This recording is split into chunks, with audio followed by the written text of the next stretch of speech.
just we sent out a press release today of our Change Has No Off-Season campaign, so you should all have that in your emails. Feel free to ask Natalie or myself questions offline after this about that. But we're very excited. We added 2 very, very good players to our team in this past week, and Reshanda Gray and Taya Cooper. We're going to hear from Reshanda first right now, and then Taya will join us shortly. So I will kick it over to Reshanda so she can introduce herself first, and then I will call on people. We will use the raise hand function, so please click on the little participant icon at the bottom and raise your hand if you have a question, and that will prompt me to call on you. But okay, great. Go ahead, Reshanda.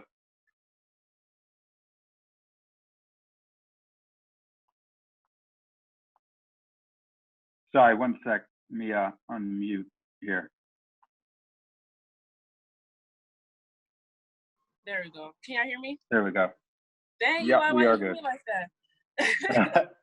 But my name is Reshanda Gray. I'm from LA, born and raised. And I would first like to say, I would like to thank God just for the opportunity and just showing me to continue just to have faith. When one door closes, the next one opens. I'm not going to lie. When I got cut from New York, I was pretty down. But I continued just to lean on my faith. And like 2 days later, I got the call to play in my home city. So things couldn't get any greater than that. So I would just like to thank God first and foremost. And then I would like to thank the Sparks organization for just having me. You know, I'm from here, of course, and just to play, just to be able to just to rock the purple and gold is just amazing, because I remember I was a young kid going to the games, and then I got cut and I was still going to the games, and now I'm able to just be a part of the team, which is really great.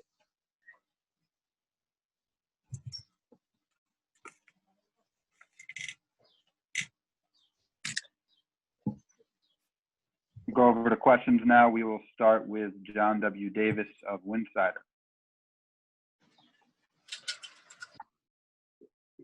Hi, Reshanda. How's it going? Hi, how are you? Doing well. Thank you. I wanted to ask you, I know that other people are going to probably follow up more with your feelings on playing for the Sparks, but I kind of want to ask you a specific question about your game.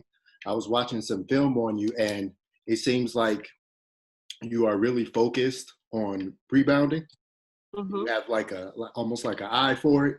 Can you kind of talk to me about that? Because I kind of see that focus when you're playing, like you're just like watching the ball, and like then you know just that millisecond before the other person where it's going, and then you're going to get it. You know, I'm happy you actually brought that up.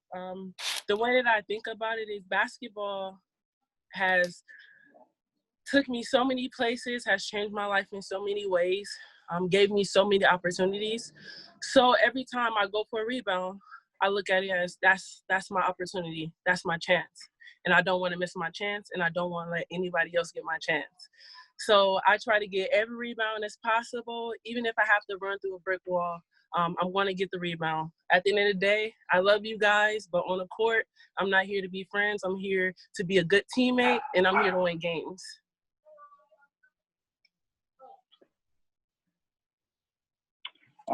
Thank you. We will go over to Miriam Swanson with the LA Daily News. Hey, Miriam.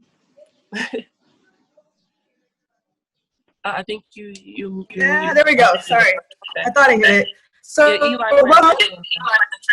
all right. Can you guys hear me now? We're good? Hello? You're good. Okay, You're cool. good, All right, cool. All right. Well, thank you guys, and thanks for doing this, and welcome home. As a LA girl, I got to ask, I've read in the past about an experience you had with Kobe Bryant being pretty impactful, and you becoming like who you are here now today. Can you share that story with us? You know, I met Kobe when I was like in middle school, and I was a part of a nonprofit after school, a nonprofit named After School All Stars. And he was a big advocate for low-income communities and just giving back to the community through basketball. So using his platform of basketball to help provide for others. So I saw him when I was young, and I'm like, oh, like that's Kobe. But this is Kobe before he was the Mamba. So I was like, oh, that's Kobe. Like, okay, cool. But then I saw him and I was like, hey, Kobe, like, do you have any advice for me? Like, I'm just starting to get into basketball. I was like 14. I was like, I'm just starting to get into basketball. Do you have any advice for me? He told me you have to see yourself do it. You have to vision yourself in order to do it. So I'm like 14. I'm like, okay. So I'm like 14. But as the years went on, I started to finally understand what he meant. And in order to be the greatest or to put yourself in a better opportunity, you're going to have to envision yourself there because there's going to be so many obstacles thrown in your way that you will have to maneuver through. So as I got older, it started to click. And I was like, dang, now I understand like what he's talking about. So when I had the chance to meet him, was it last summer at the WNBA All-Star game, I went up to him and I was just like, yo, Kobe, my name's Reshanda Gray. I was a part of After School All-Stars, and I just want to tell you, like, thank you for just taking the time out to just give back to the communities because it helped. You inspired me so much that I started my own nonprofit too as well. But I just want to tell you, just thank you for just putting the time in to work with children in low-income communities because it worked. Like, look at me. Like, never in a million years, I think I would run across you again with all the great accolades that you had. Like, I met Kobe when he was just Kobe, and now I got the chance to meet him when he was Mamba, and I also had the chance to meet Gigi too as well. So that was a great experience. And not only that, I told him, I was like, I don't know if you remember or not, but you told me when I was 14 years old, in order to be great or if I want something, I have to envision it first in order to achieve it.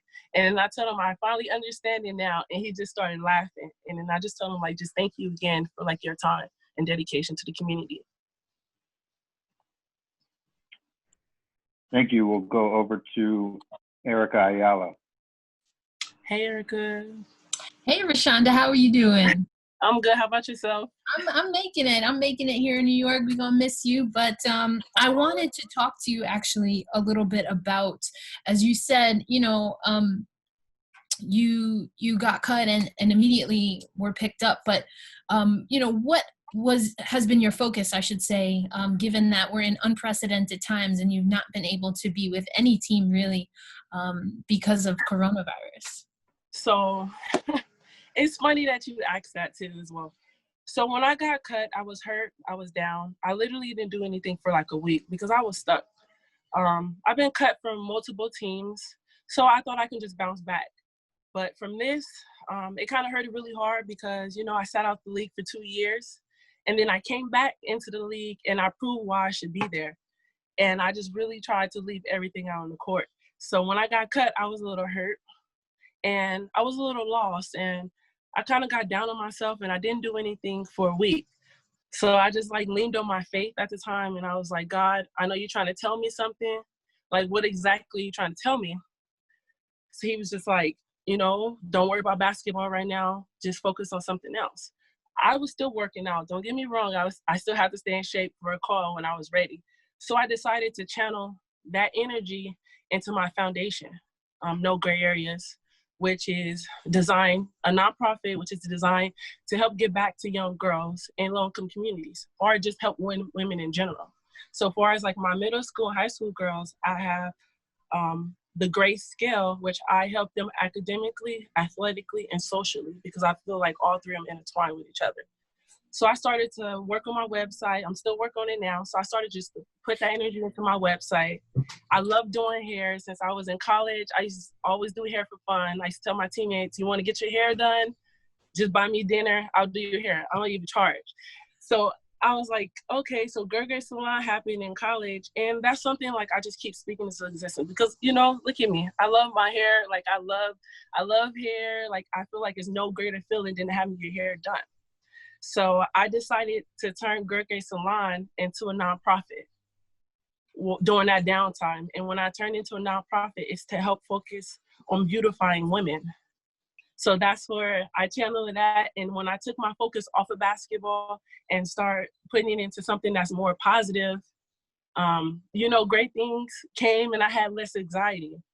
And I just thought, what am I going to do? What am I going to do? I don't know what to do. I just felt stuck. So I just channeled that energy into something else. And then when I channeled it to something else, the opportunity presented itself.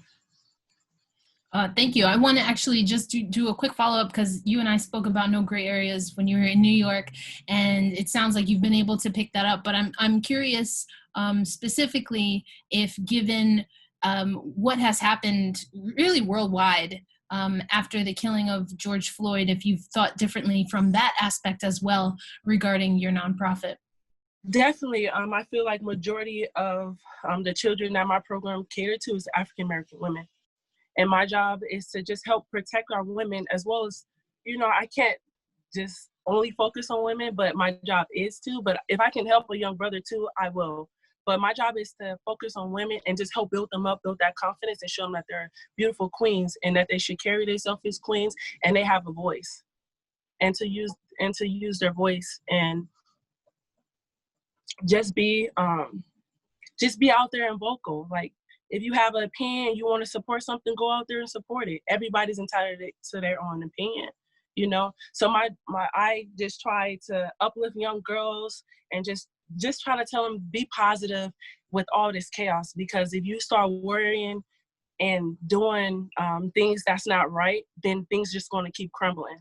So I just try to tell them to balance that negativity and just turn it into something positive so you can help the next person or the next woman or the next young girl that's down, that don't have confidence, or that's struggling. Thank you and good luck. No problem. Thank you, girl. Thanks, Erica. We'll go over to Sue Favor with Women's Hoop World. Hey, Sue. Girl, how are you? The hair is looking great, by the way. Thank you, girl. Thank you. I wanted to back up a little bit. I know you were in South Korea over the winter, and maybe you could take us through that for a second, because I know the league was shut down for a while because of coronavirus's arrival over there way before it was here. And then can you tell us how long that was for and what that was like being over there, and then when it started, what happened after that, and then to jump, like, how that uniquely prepares you for what you're about to go and do right now? You've had kind of a unique journey through this whole thing. So I was over there in Korea. We was doing good. We was in first place and winning. I feel like we played through the worst already. So they still had us playing then, and we had no fans. So when we came to like 3 games left in the rest of the regular season, they decided to spend the season for 2 weeks. And I'm like, okay, you're going to spend it for 2 weeks. So we waited like 2 whole weeks. And then like on that last day of the second week, that's when we found out they canceled the league. But when the virus and stuff broke out over there, I feel like Korea was really well prepared. They had tests ready. They had the temperatures ready. They had heat sensors ready. So I feel like they were like well prepared. And this is before it even hit the United States. So when things start calming down in Korea and getting back safe, that's when the United States started to take a toll. And it was scary because I feel like, I don't know, like I'm leaving one quarantine and going into another. So I wasn't really sure how to deal with things. But, I just leaned on my faith in the end, and I just try to, I feel like if you're going to get it, you're going to get it. But that doesn't mean you go out there and just be like, oh yeah, give it to me. No, you take procedures, you take care of yourself, you social distance, you wear a mask, you wash your hands, and you stay out of people's face. So, but I just lean on my faith, and I just try to be positive about the situation and just try to be prepared and just worried about safety. So you got a routine down. So when you go to Florida, you know what you're going to be washing here and masking. Yeah, I'm gonna be that extra person with like the full body suit on with the goggles and everything. All right, Thank good. you. You gotta stay safe over there, Mama. Thank you.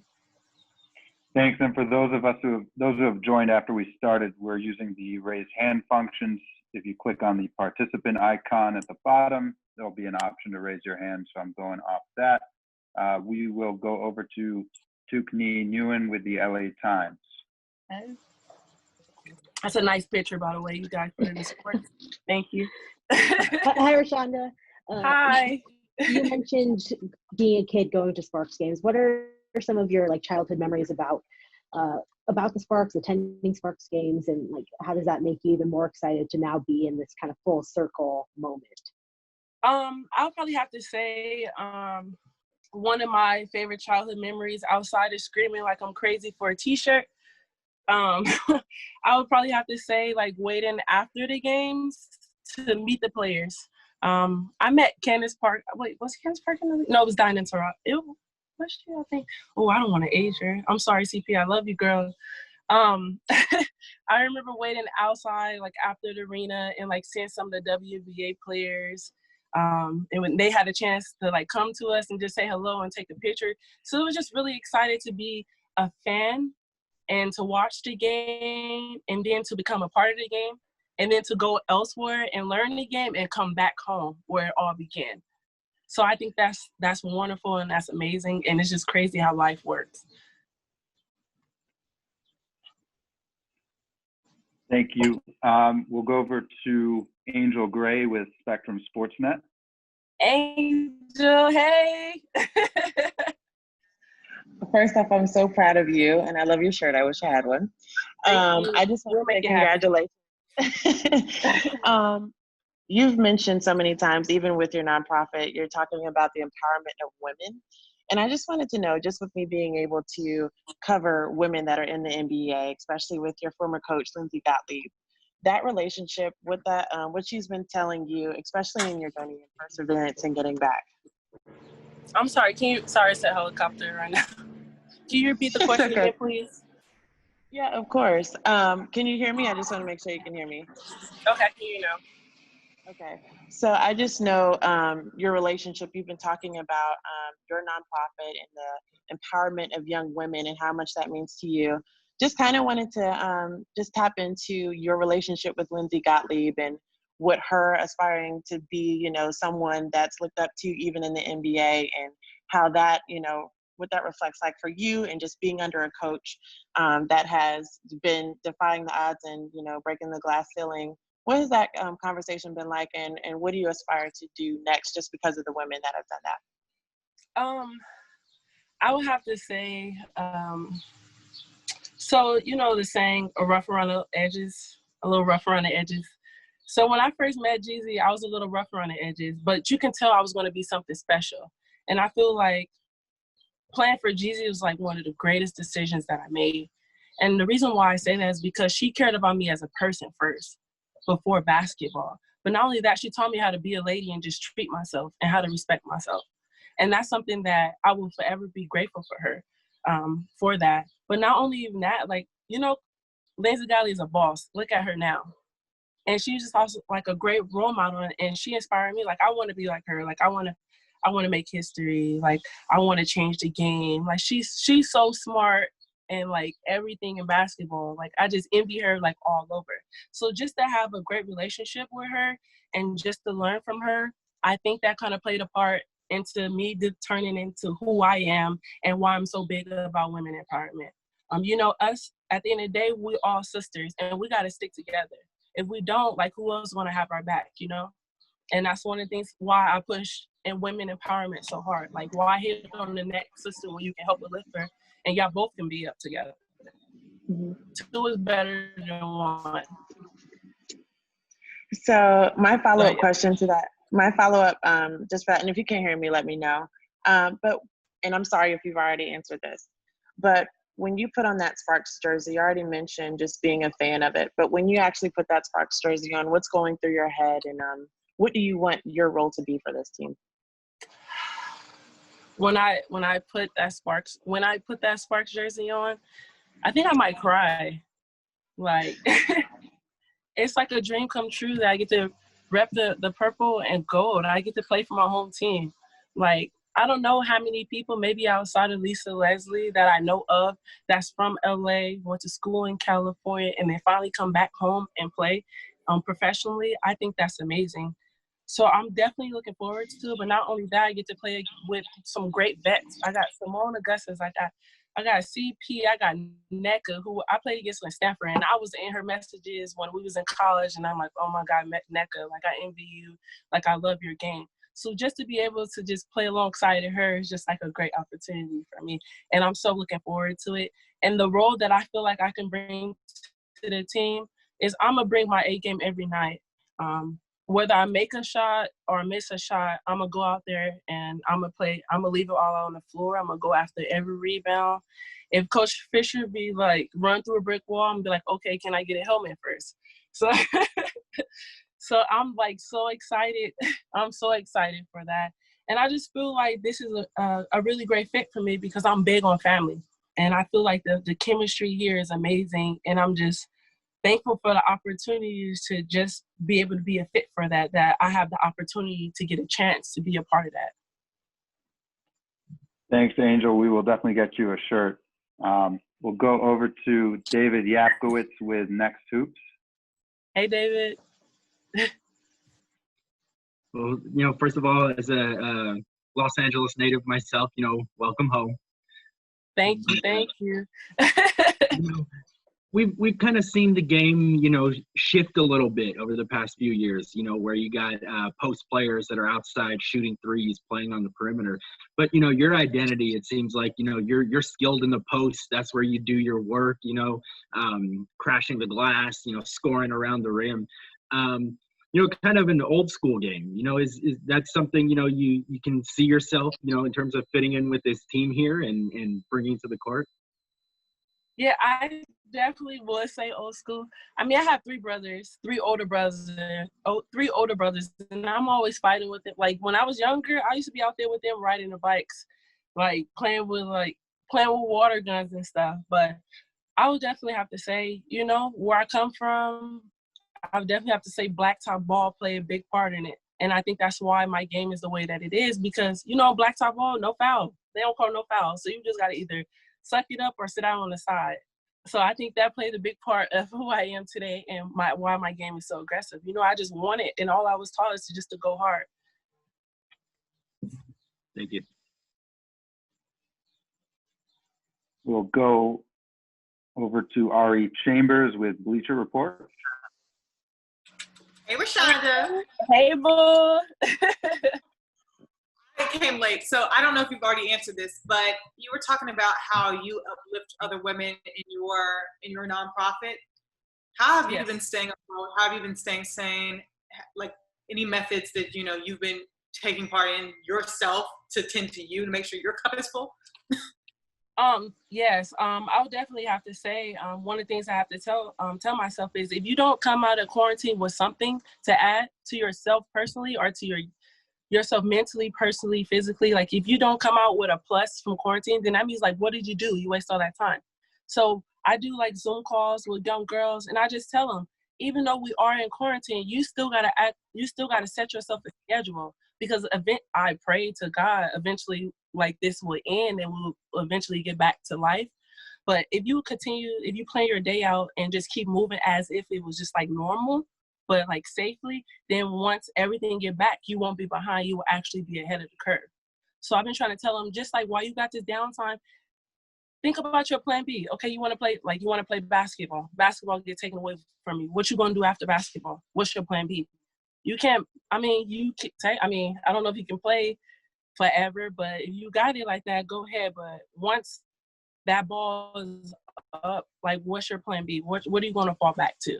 So that's one of the things I try to push during this quarantine to my young girls. It's like you got to have a plan B and figure out what you want to do in life after basketball because it's bigger than basketball. Mm-hmm. And what have you found out about yourself during quarantine? What I found out about myself, I'm still learning. Even though I have my nonprofit, No Gray Areas, it's a part of me, and I'm still growing to myself. I'm still in that gray area with deciding who I am, what I want to be, what friends to hang out with, who has my best interest, who don't have my best interest. But I think during this quarantine, you see who's really for you and who's not for you. And I'm gonna leave it at yeah. Heard you. Go ahead. Thank you. We have time. I see 3 people with their hands up, so I want to get to those 3, and then we're going to transition to Taya. So we'll start with Amanda Skurlock with the Los Angeles Sentinel, and we'll get to the other 2 with their hands up. But if you don't have your hands up now, just hold off. So go ahead, Amanda. Amanda, please. Welcome back Welcome back to your hometown. It's really exciting. My question is, you being an alum of Washington Prep High School, Once the general, always the general. Nice. What advice would you give? Because you were such a good student and athlete back then. So what advice would you give to a young athlete, just being able to balance the two? Plain and simple. If I can do it, you can do it too. And don't be afraid to ask for help. The worst thing they could say is no. And if you don't ask for help, you automatically already got it no. So that would be my advice to them. Thank you. We'll go to Ronald Wallace with Ballin' Down South. Hey, Ronald. How you doing? I'm doing pretty good. Can you hear me now? Gotcha. So what I want to know is, when you're in New York, you get an opportunity to go play some Rucker-style basketball. Yeah, I would love to. You know, I always be on Instagram looking at the beauty ballers at Rutgers Park and stuff. I would love to play, but definitely. But, you know, eventually time will come for that. All right, one more question so we can get to the other people. Now, you're going up into L.A., and I haven't been to L.A. since I got out of the military, and that's been quite some time now. But thank you for the service. Thank you.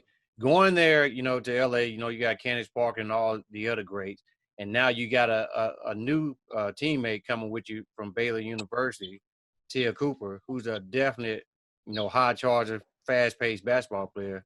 Yes. Where do you fit in on that roster? You know, I fit in, but I feel like I can rebound and I just bring aggressiveness. I try not to, you know, take any days off.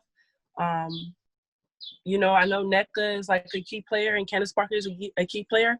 And if I go at them hard, I'm pretty sure that the game will be easier for them. But my role is to just be that great teammate, if whatever coach need me to do, and just do what I do best that got me here, which is rebounding, running the floor, being aggressive, and showing that I am capable of hitting the 15, 14-foot jumper. Or I can take you off the dribble because I have been working on my game. So, yeah, just working and just trying to fit in and just find a place. Okay, we're going to go to our last one for Reshanda. Raymond Lyons with Made for the W. Hey, Raymond. Hey, Reshanda, can you hear me? Yes, I can hear you. Hey, just wanted to ask, you feeling any pressure coming back to the home team when they in full championship mode? Do I feel like, you know, pressures make diamonds, right? Absolutely. I mean, I don't have anything. I feel like the worst already happened to me. I don't have anything to lose. I'm at home I get to play for LA. Like, I don't have any pressure. And if it is pressure, I'm going to turn them to some Tiffany diamond earrings.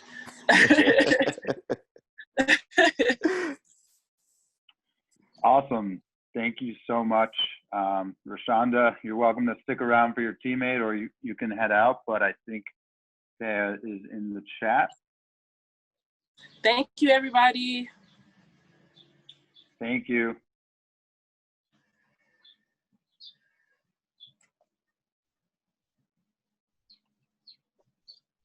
All right, just give us a moment here to transition.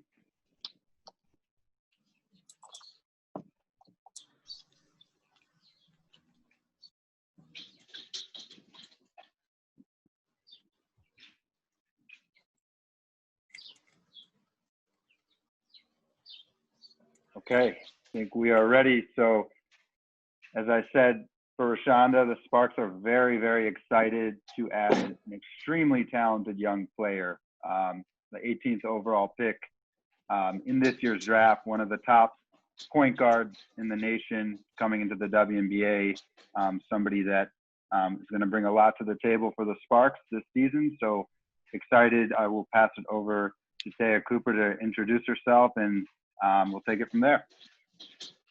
Hello, I'm Taya Cooper.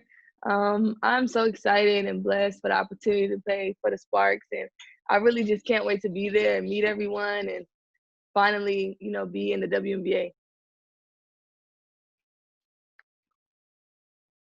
Awesome. We will start with, and again, for those hopping on, please click the participants icon and raise your hand if you want to ask a question, and I'll call on people from that list. We will start with Christina Williams with Girls Talk Sports.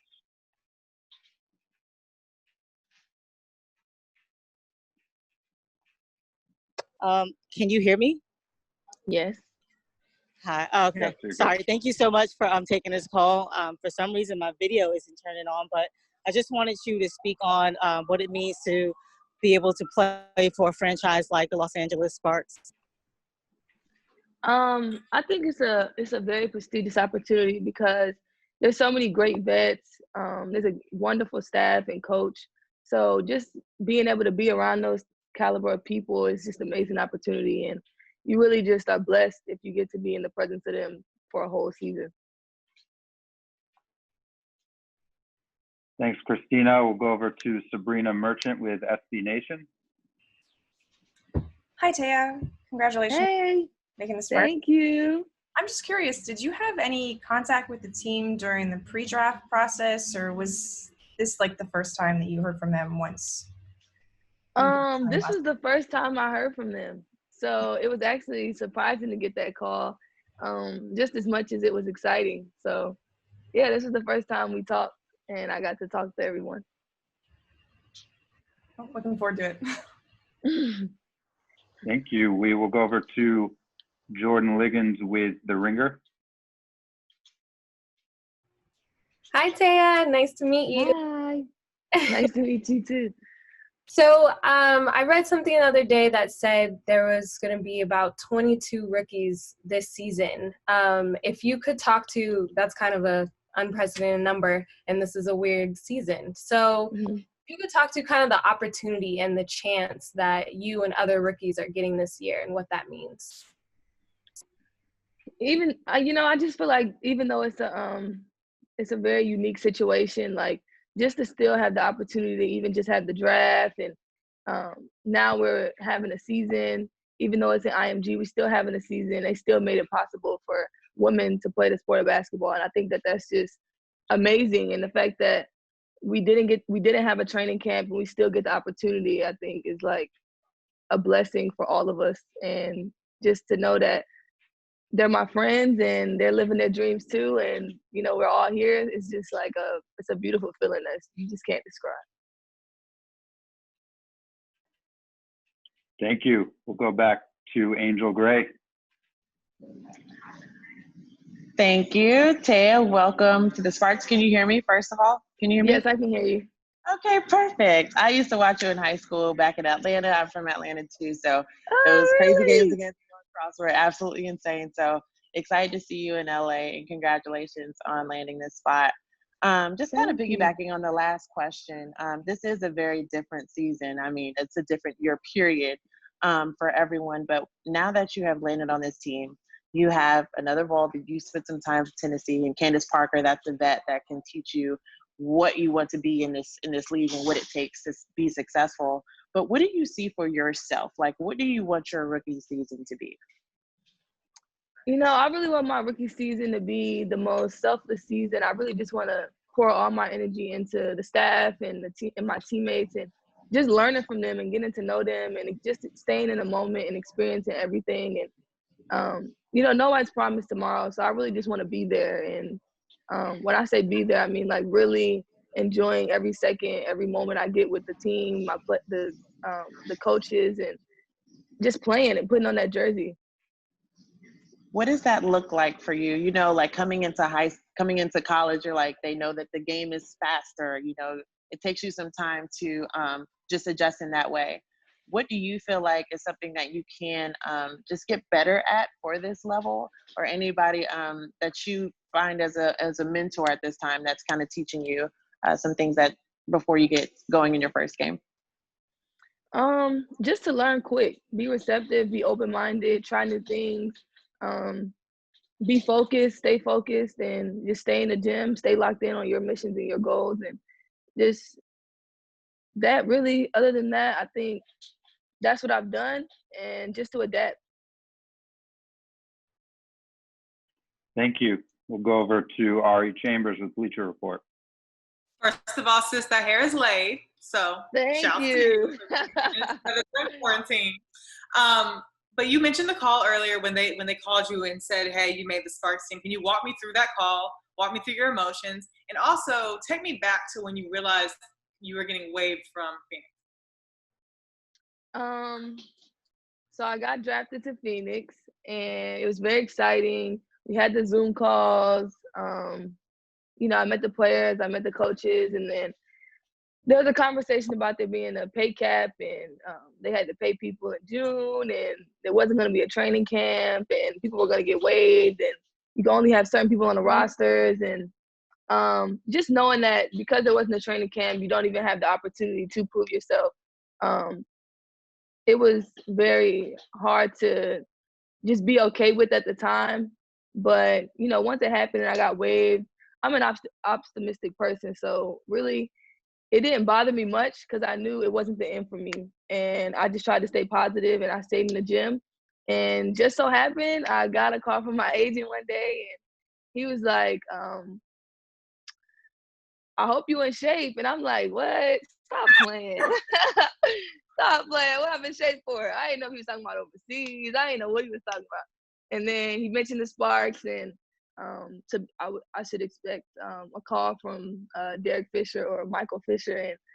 And yeah, we got on the phone, and they asked me some questions about myself and how I felt about the team and what I've been doing and mental health and stuff like that. And next thing you know, I was signing the contract and I was a part of the team, and I was super excited. I called my dad and told my family. And yeah, it was crazy because when I was in like, I don't know, I was like 5 or 6, I had to make a song for school. And in the song, I was like, it's Taya from the Ark. I shoot it from the parking lot. I'm hot. I should be on the Sparks.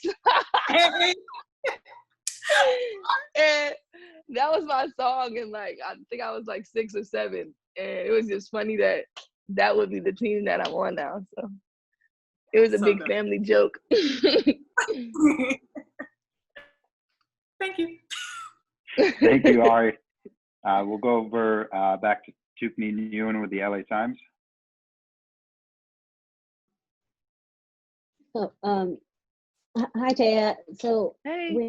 when you get that call from Derek Fisher or Michael Fisher, what is kind of your, I don't know if you really have to pitch yourself, but like what's that conversation like? What do you tell them you can bring to this team? Why they should want to sign you for this team that's really in championship mode right now? You know, I think that all of these Zoom calls and phone calls and FaceTime calls, and you never really meeting nobody in person, and you having to explain who you are and your character and what you stand for and stuff like that. And, you know, you don't know how they're going to perceive you. So it's all just words. And some people don't use their words good. Some people are just what you see is what you get. And some people you have to meet them in person to feel their vibe and their energy. And I think that over the phone, you know, you try to just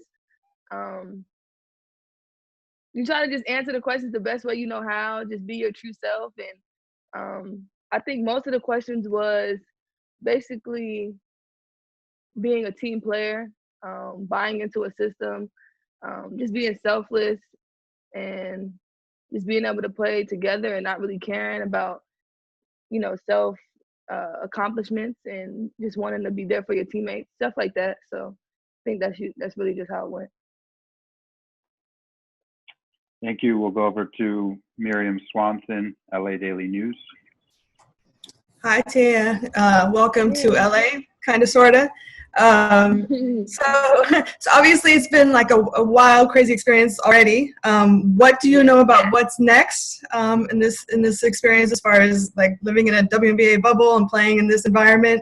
And do you have any concerns, or just kind of how are you approaching that? I'm not really a outside type of person, so I'm not really struggling with the idea of the bubble. I mean, besides that, you can't bring a +1. So, I mean, I would like for my family to be there. But other than that, I mean, we get to play. I get to be in the WNBA. I'm considered a professional. I get to get a jersey. Like, I'm pretty optimistic about it because I didn't get the opportunity yet. This is the opportunity that I get. So I'm pretty happy and, you know, blessed that they even still having it with everything that's going on in the world. So I get to take my mind off that. Thank you. We'll go over to John W. Davis with W Insider. Hey, I had a quick question. So what I want to ask you is, when you analyze your own game, is there anybody that you've kind of watched and tried to pattern your game after?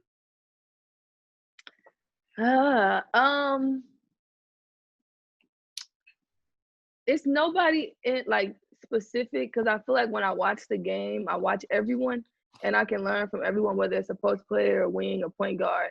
I really like when somebody just scores at ease, their attitude on the court, the energy they bring, how active they are on defense. It's just stuff like that I like to watch. So I don't think it's a specific person. I really enjoy everybody's game.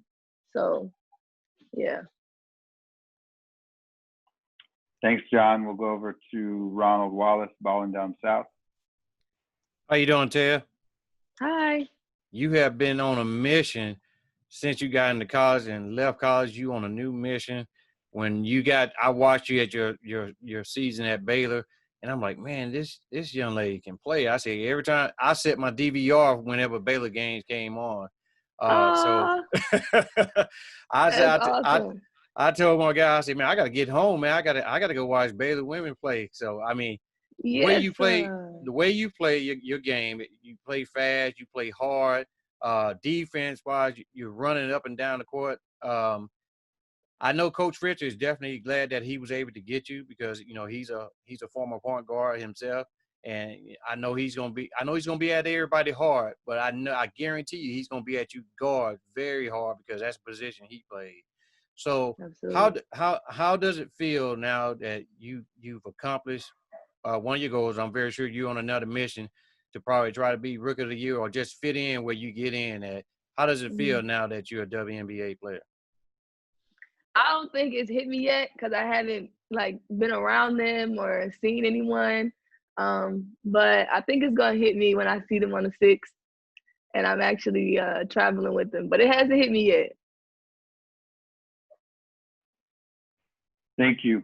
We'll go over to Sue Favor, Women's Hoop World. Hey, hi, Taya. Nice to see you here.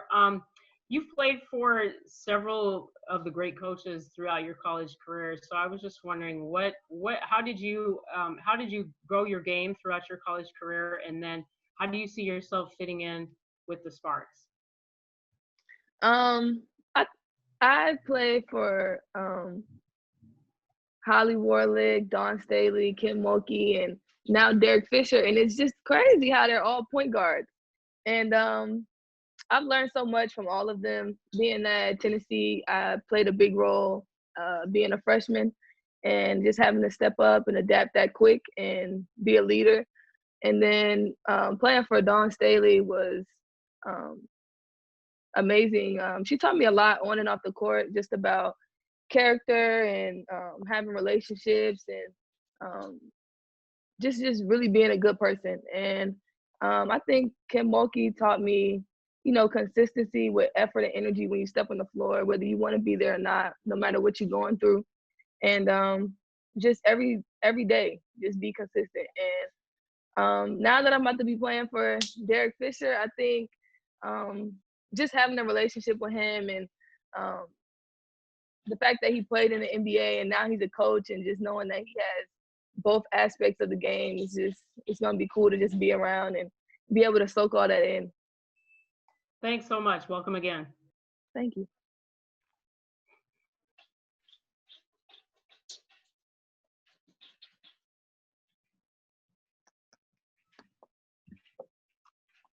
Oh, sorry, I think I was on mute. Go ahead, Raymond Lyons. Hey, Taya, how's it going? It's good. How are you? I'm good. Just kind of take me through your how your emotions were, you know, kind of just starting back when Baylor's season was cut short. You know, you guys were like one of the favorites to win the NCAA tournament. Then through the draft process and eventually being waived by Phoenix, just to now with everything coming full circle, with you finally landing on the roster. Oh man, we had just lost too. We ended on a loss, and that was the worst thing that could have happened. We had a hard week of practice. We was on the plane. we were actually just getting on the plane. Everybody just got in their seats, and they stopped the plane, and they said we wasn't going to be able to go to the Big 12 tournament.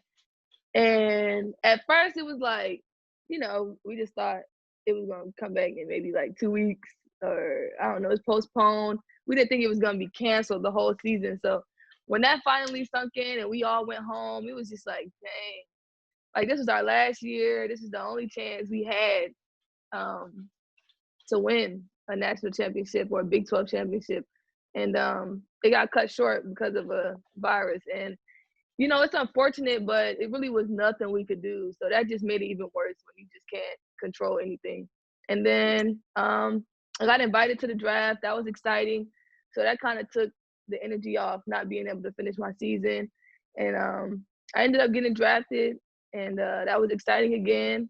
And then I think Corona was getting worse, and we still was unknown if there was going to be a season or training camp, and they had to make decisions, and I got waived, and that wasn't good news. But I knew that, again, there was nothing I can do, and I could only control myself. So I stayed in the gym, and I was blessed with the opportunity to play for the Sparks. So, I mean, I'm glad that I didn't get down on myself and get in that hole. So really just staying optimistic.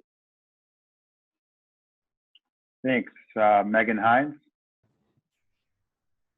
Hi, I just want to ask, how have you been preparing for the season, and just being doing things throughout the whole quarantine, just keeping yourself busy, and how are you starting to prepare for the season? Georgia hasn't really been on a lockdown like a lot of other states, but I feel like I've tried to stay in the gym. I think when certain things was going on, they made a curfew, and it's like kind of off and on when they cut stuff off. So just when you get the opportunity to get in the gym, I get in there. And the only thing that we can't do is really like play 5-on-5 or have a defender. So just trying to stay in shape without being able to play against other people has been hard. But being in the gym hasn't stopped. So just staying in there and just being ready as much as I can. Thanks, Megan. We got time for one more question here. Amanda Skurlock with the LA Sentinel. Hey, Taya, welcome to LA, kind of. I was watching a video. I know that a high school friend of yours was Diamond DeShields. I wonder if you reached out to her at all just to get any advice or anything just about what it means to play professionally. I went to a few of her games this season because they played in Dallas, and I was talking to her about it because, you know, our season was coming to an end, and I was hopefully about to play in the league, and she gave me a lot of advice, and just to enjoy the moment and really just be grateful. And when the time comes, she felt like I was going to be ready, and I prepared for this my whole life. So she's always been there for me, and we grew up together, and that's one of my good friends. Thanks. Thank you. Thanks to Taya. Thank you to all the media for joining. This is a very good turnout. So this will kind of be the format throughout the season with media. We're very excited. I'll send more information shortly, and we'll send out a transcript of both Reshanda and Taya, and also the link to this video. Have a great evening, everyone. Thanks for having us. Thank you. Thank you. Bye.